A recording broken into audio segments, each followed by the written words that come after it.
What's up? What's up? What's up? Hi, it's me again, Sean Bridges. Thank you for watching my YouTube channel. As each week, I discuss with you guys politics and the uprunning Democratic presidential candidates for year 2020. All right, I hope you guys enjoy your Christmas and have a very merry, happy Christmas and a happy New Year, such as I will in my family as well, my daughters and my husband. Unfortunately, we did have a family member that passed away, so we will definitely keep him in our prayers and pray for our family if you believe in God. I definitely have been praying for our family, and so just keep our family in prayers, okay? Um, but, you know, people live, people die, things happen. It's called life, right? And so we all have to walk down that road one day. But while we're here, we just want to make a difference, and that's what I'm doing when I do these YouTube videos, trying to make a difference in how people think about politics and their views and opinions and address the things that we all need to be addressing that are serious topics in politics, right?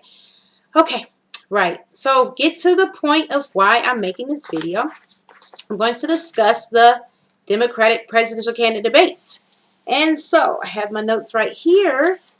The presidential debates, as you guys know, they just, came out Thursday night.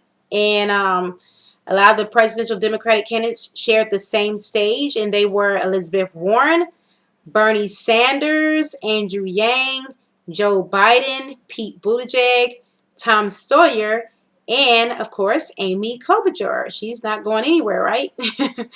Now, Elizabeth Warren and Pete Buttigieg, they went head-to-head on Thursday night's debates.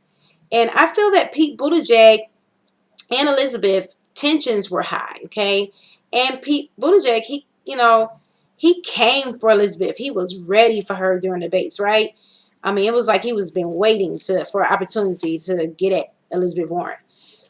Pete pointed out how Elizabeth Warren is herself a millionaire, when they were talking about fundraisers. And he said that she is one who once transferred millions of dollars that she raised for her Senate account while holding the same closed door. So I was like, okay, and the high dollar fundraisers and how she now disdains. So you can listen to more about the fundraisers because it gets even heavier as they, talk about rich people and donating funds to the fundraisers. And let's talk about it. Let's listen right to the video. Here we go. Hey, Senator Warren, 45 seconds to respond. So, the mayor just recently had a fundraiser that was held in a wine cave full of crystals and served $900 a bottle wine. Think about who comes to that.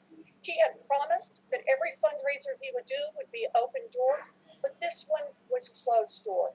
We made the decision many years ago that rich people in smoke-filled rooms would not pick the next president of the United States.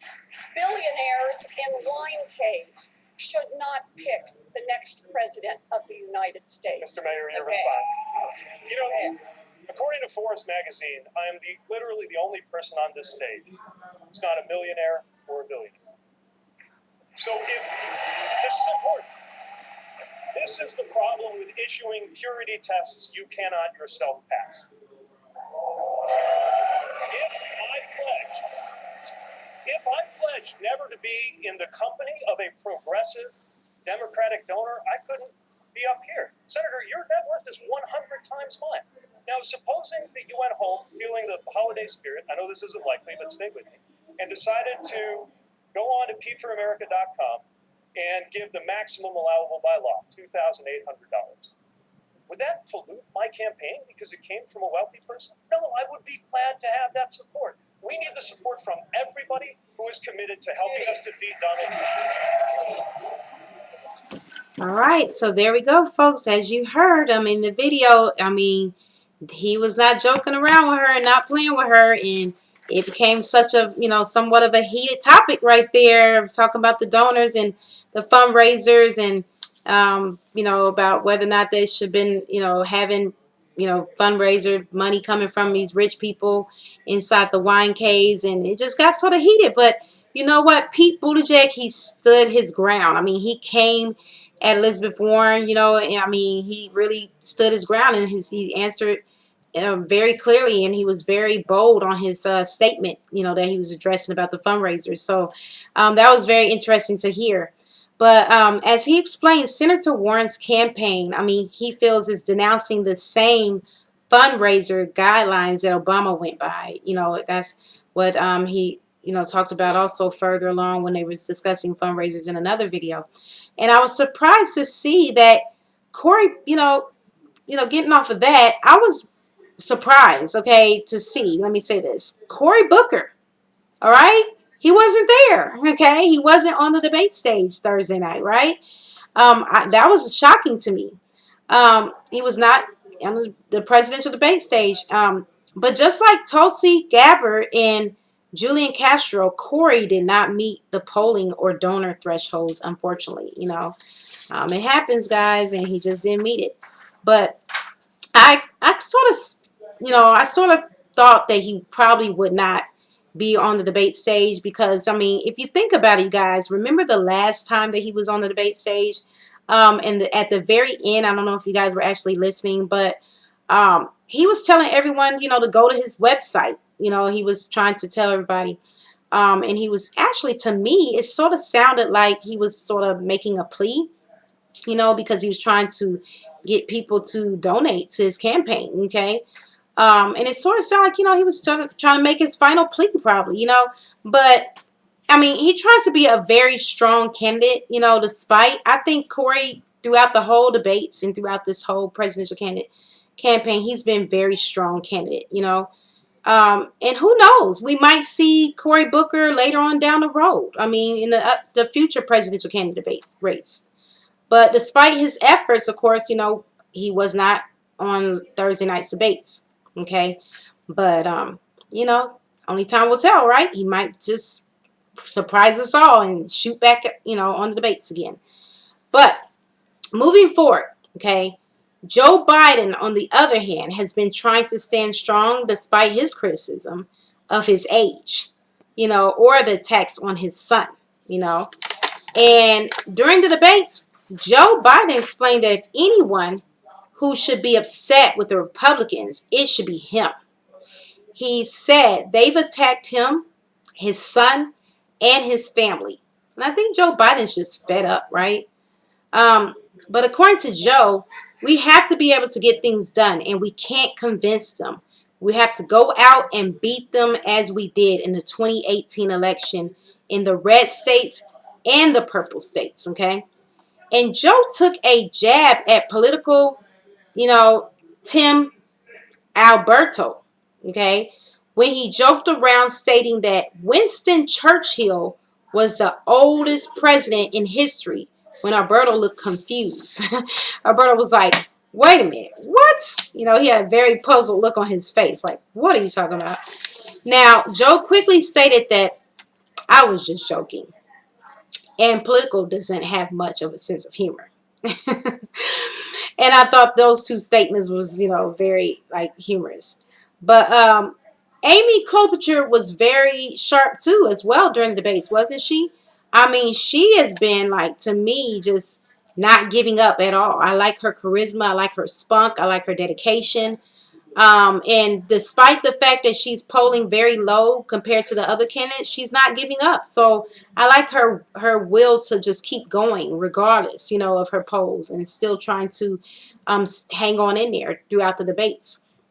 And she was very clear and sharp in her responses and statements during the presidential candidate debates, I believe.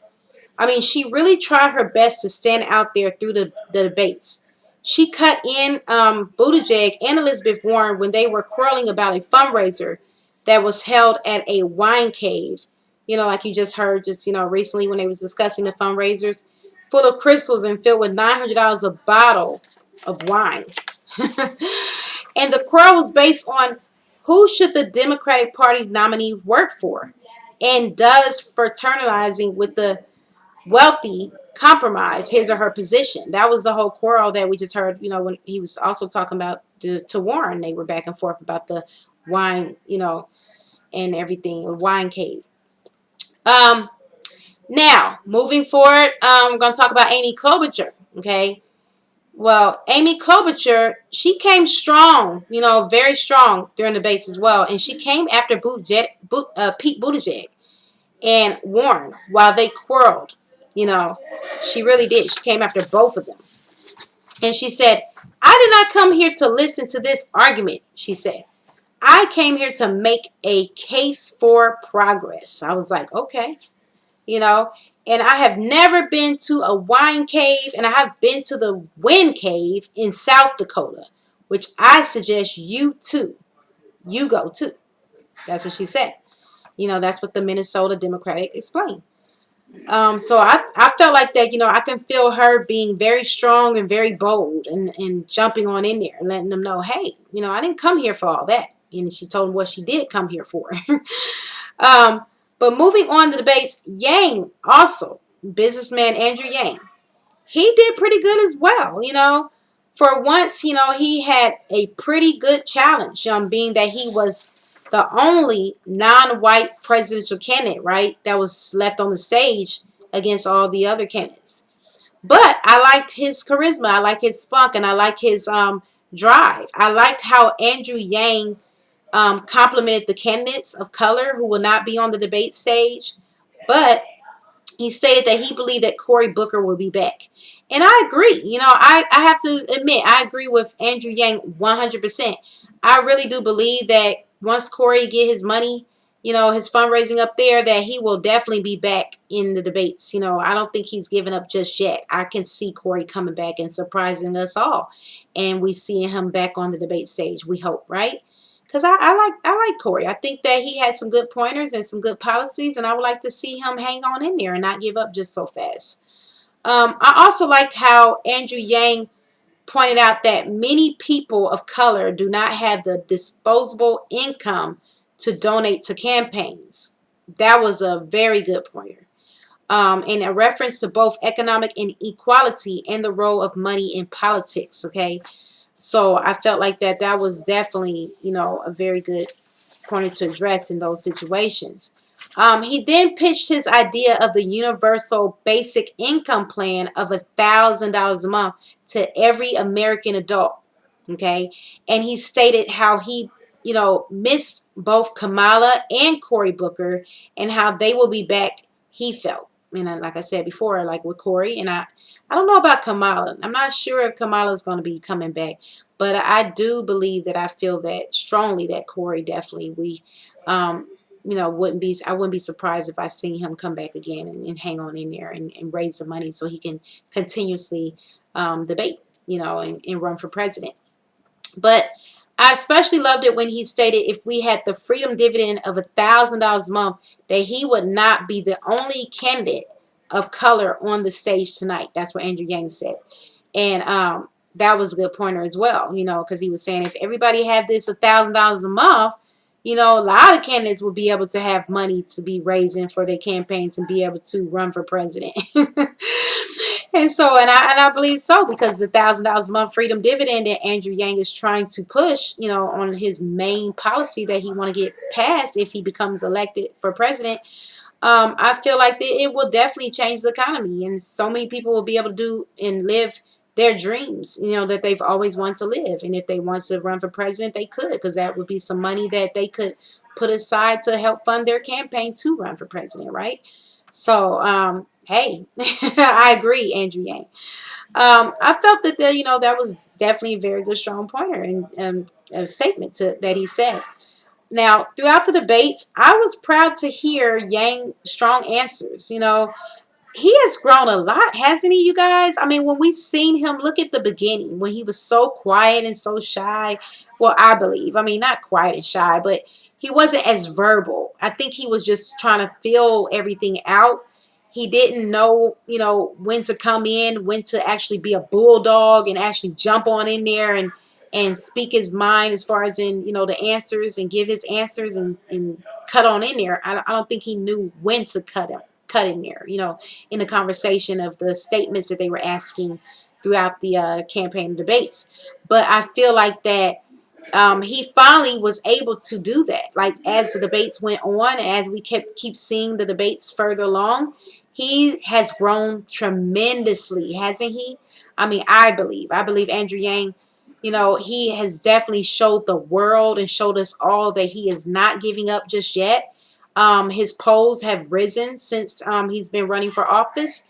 And I just feel like that, hey, I wouldn't be surprised if he became president because he's not willing to give up no time soon. He's soaring over the internet. A lot of people in the media love him. He still has his huge fan base, the Yang Gang fan members out there. I'm one of them, and and we're behind him 100%. I feel like that. To me, I still feel like that he has the best policy with $1,000 a month. We all need that. I don't care how much money you make. There's never enough money. And I feel like that it would definitely change the economy and change this world tremendously. So I'm looking forward to seeing Andrew Yang in future debates. I don't think that he's going to give up anytime soon. And I don't think that he's going to be so quick to just, let them, like MSNBC, not let him be able to have a chance to talk and express his feelings and his policies and get his statements out there. So I'm rooting for Andrew Yang, and I hope you guys are too. We're going to continue to keep our fingers crossed, continue to watch the candidates, and discuss the politics and the candidates each and every week. And thank you for watching. If you like this video, please click the like button. Also click the bell for further notifications. And see you next time. Deuces.